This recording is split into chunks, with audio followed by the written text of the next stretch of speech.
ಯಾರ್ದು ಗುಡಿ ಗುಡಿ ಯಾವ ದೇವ್ರದ್ದು? ಯಾವ ದೇವ್ರ ಒಂದು ಬಸವಣ್ಣ ಅಂತ ಇರ್ತಾದ್ರಾಗ ಯಾವ ದೇವ್ರ ಅಂತ ಹೇಳಲ್ಲ. ಮೊದಲ ಕಾಲಕ್ಕೆ ಯಾವ ದೇವ್ರ ಏನು ಕತೆ ಹೆಂಗೆ ಹೇಳ್ಬೇಕು? ಪೂರ್ವ ಜನ್ಮ ಕದ್ದು ದೇವ್ರುಗಳು. ಹೌದಾ? ಮತ್ತೆ ಹೊಲ ಯಾರದ್ರಿ? ಹೊಲ ರಾಜರು ಗಣ್ಯರ್ದು. ಯಾರ ರಾಜರು? ವೆಂಕಟರಾಮ ಸ್ವಾಮಿ ಅಂದ್ರೆ ಅವ್ರ ಹೆಸರುಗಳು ನಮ್ಗೆ. ಮತ್ತೆ ಅಲ್ಲಿ ಹೋಗಿ ಯಾರ್ದು ಫೋಟೋ ಸಿಗಾಕಿರಲ್ಲ, ಅವ್ರು ಏನು ಮಾಡೋಕ್ಕಾಗಲಿಲ್ಲ ಅವ್ರಿಗೆ. ಅಲ್ಲಿ ಮುಸ್ಲಿಂ ಚಂದ ಯಾರು ಸಾಬ್ ಶಾನ್ ಸಾಬ್ ಶೇರೆ ಸವಾರ್ ಅಂತಂದು ಹಾಕಿಬಿಟ್ರಪ್ಪ. ಸುಮ್ಮನೆ ಅದು ನೋಡಕ್ ಹೋಗ್ಲ ಗಂಟಿ ನಾವು ಎಲ್ಲ ಇತಿಹಾಸ ಸಂಶೋಧಕರು ನಾವು ಹೋಗಿ ಅಂತ ಕೂಗ್ತಾರೆ. ನಾವು ತಿನ್ನಲ್ಲ, ಇಲ್ಲಿ ಬಂಗಾರ ಬಿದ್ದರೂ ತಿನ್ನಲ್ಲ.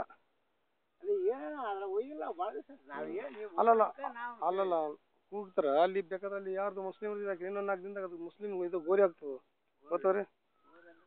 ಅಲ್ಲಿ ಒಂದು ಈಗ ಮುಸ್ಲಿಮ್ರದ್ದು ಫೋಟೋ ಸಿಗಾಕ್ಬಿಟ್ರ ಶಾನ್ ಸಾಬ್ ಬಾಗ್ ಶೇರ್ ಅಂತ ಬರ್ತಾರ, ಭಾಗ್ಯ ಸವಾರ್ ಅಂತ ಬರ್ದ್ಬಿಟ್ರ. ನಾಳೆ ಮಸೀದಿ ಮಾಡ್ತಾರ, ಅವಾಗ ಏನ್ ಮಾಡಕ್ಕಾಗ್ತದೆ ನಿಮ್ಗೆ ಅಂತ ಇಷ್ಟು ಧೈರ್ಯ ಇಲ್ದ ಜನ ಇರಿ. ಅಲ್ಲ ನಿಮ್ ಸುತ್ತಮುತ್ತ ನಿಮ್ ಬೆನ್ನಿಂದ ಏನ್ ನಡೀತಾನೆ ಅನ್ನೋದು ನಿಮ್ಗೆ ಗೊತ್ತಿಲ್ಲ. ಇಷ್ಟೆಲ್ಲ ಅವ್ಯಾವತಾಗಿ ಅನ್ಯಾಯ ನಡೀತಿದ್ರು. ಬರೀ ದರ್ಶನಕ್ಕೆ ಬರೋರಿಗೆ ಹೈ ಅಂದ್ರೆ ಏನ್ ಬಂತು? ದೇವ್ರ ದರ್ಶನಕ್ಕೆ ಯಾವನ್ ಬರ್ತಾನ? ನರಕಕ್ಕೆ ಹೋಗ್ತಾನ ಗೊತ್ತರ ಇದು? ವಿಷ್ಣು ದರ್ಶನಕ್ಕೆ ಬಂದು ಯಾರು ಬರ್ತಾರ?